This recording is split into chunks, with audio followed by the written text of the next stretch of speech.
Player drags down group for years. Rage quits when no one saves him. This story happened about 15 years ago when I and my group were all inexperienced and living together in university. We played all kinds of systems and settings and loved to play long-haul homebrews. At this point the story takes place, we had already played many systems together, and now we wanted to go with the gothic noir vampire, the Masquerade setting, with a 50-50 split of brutal combat and political backdealing. The group consisted of a rich and well-connected Ventru, a Tremere blood mage, a Tremere fire mage, and a Gangrel investigator, a Toreador sword fighter, and a Malkavian. Well, we'll get to that part. As stated, we all lived together across 3 apartments, as well as being classmates and involved in each other's hobbies. Outside of gaming, we all spent a lot of time together, either as one big group or smaller groups of 2 or 3. We mostly all got along really well. Mostly. Our group always had a pretty good dynamic, with the exception of when we'd meet at the D&D table with that guy, the Malkavian, if you hadn't guessed. Nobody liked that guy, as he loved nothing more than to min-max his characters and bully the party. You're all creating interesting characters and backstories and nuance? Well, my character can kill any of you in a fight, so I'm taking all the loot in this dungeon and selling it. Go cry. You're worried that charging in without a plan will get us wiped out because you have no good gear and you're not min-maxed for combat? This is taking too long. I'm breaking the door down. This villain's pretty cool, guys. I think I might like working for him more than adventuring with you. Your character wants to take 5 minutes time outside of combat to build NPC relationships and manage a side business? Can we please go back to focusing on the interesting characters now? It was endless. PvP, bullying, name-calling, whining. So many nights ended with him smugly leaving and the rest of us staying behind to vent about how much of a drag he was to play with. We confronted him multiple times, and he always played dumb or accused us of being too whiny. Outside the game, he was fine, but the moment we all sat down, he was unbearable. It was also apparent that he took things a bit too seriously. One night we were celebrating the Toreador's birthday, and Malkavian got so drunk he couldn't get up the stairs, so the Ventru player carried him up to his room. Malkavian looked at Ventru and mumbled, "You're being unusually kind for a Ventru." We hadn't even been gaming that evening. It was just a party. Ventru came down and Total saw what he'd said, and so I called him in the morning to check on him. After an awkward silence, he asked, "Did I really say that?" He later claimed to the group that he'd said it on purpose as a joke, and, we all just let it go. We talked about excluding him, but our fire mage was a foreign student who was only here temporarily, and our Toreador, who was a really great player to have both at and away from the table, lived with the Malkavian, and they were so close he told us he'd quit the group if we kicked out the Malk, leaving us with half our original group size and potentially losing him outside of the game as well. We enjoyed playing and spending time with the Toreador players so much that we were willing to take the bad with the good. So, what was his character, you ask? He was a Malkavian with split personality disorder. This meant, according to him anyway, that he got to roll up to 2 character sheets. His main character, which was highly intelligent and charismatic and possessed all of his non-combat stats and abilities, and his combat character, both min-maxed to their purpose and both gained experience at the same rate.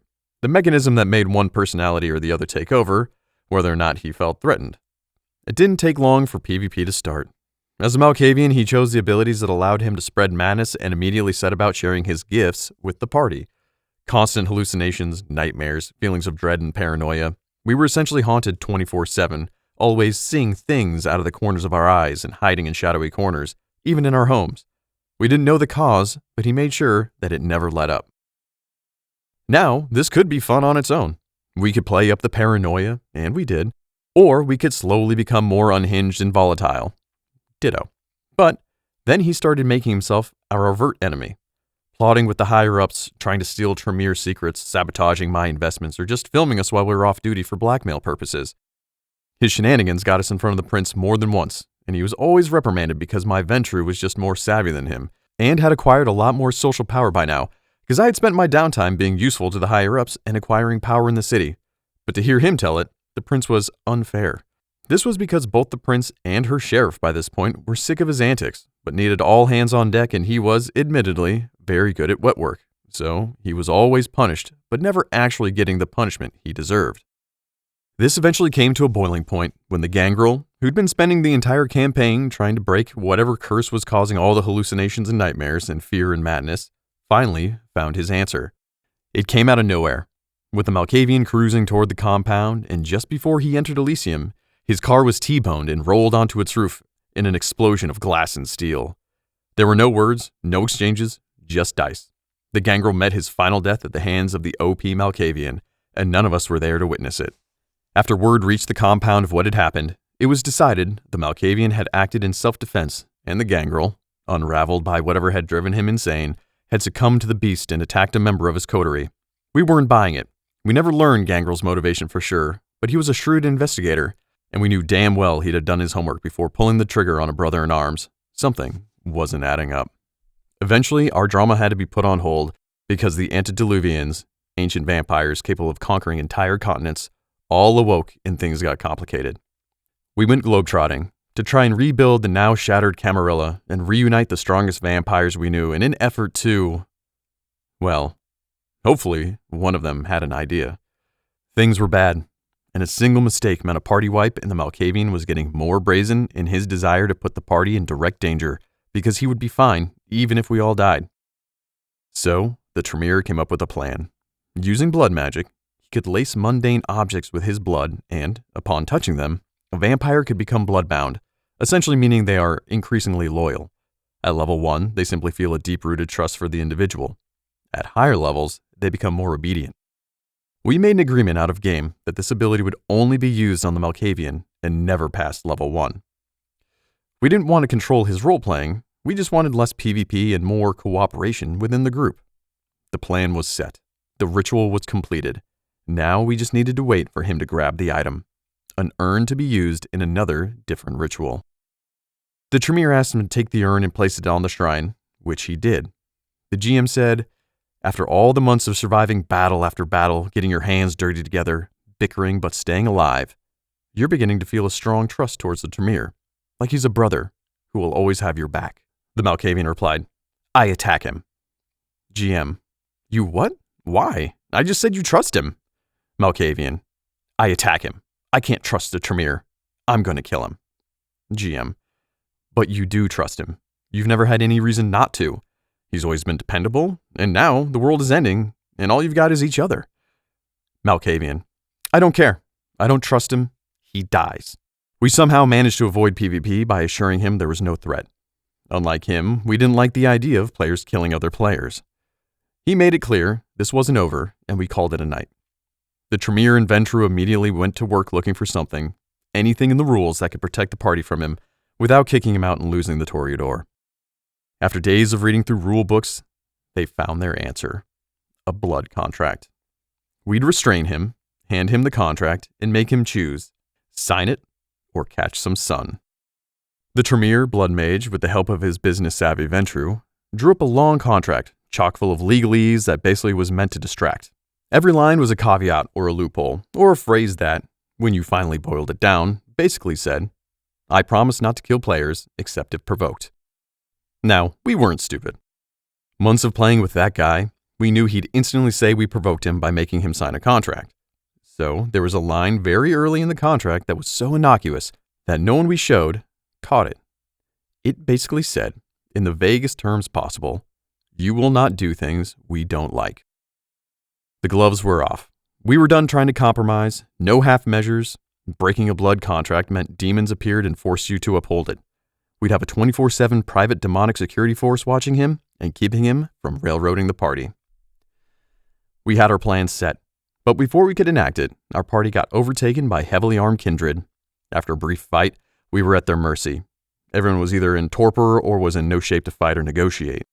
We were on our knees, with guns to our heads being told to come quietly. That guy wasn't having it. We all pleaded with him, begged him to do so quietly, so we could come up with a plan. We'd pulled off prison breaks before, and fighting them now was suicide. He drew. He fired. He got gunned down instantly. He was so upset at everyone but himself. He blamed all of us and accused the GM of being unfair and singling him out. We regularly complained to the GM in private that he went out of his way to protect the Malkavian whenever he did something stupid, which was fairly often. When the rest of us all accepted and dealt with harsh consequences like adults, the GM knew he coddled the Malkavian, but didn't want to lose the Toreador player at the table. Malkavian announced he was not coming back for another session, and he was so sick of being treated this way. He left. We celebrated, and he never came back.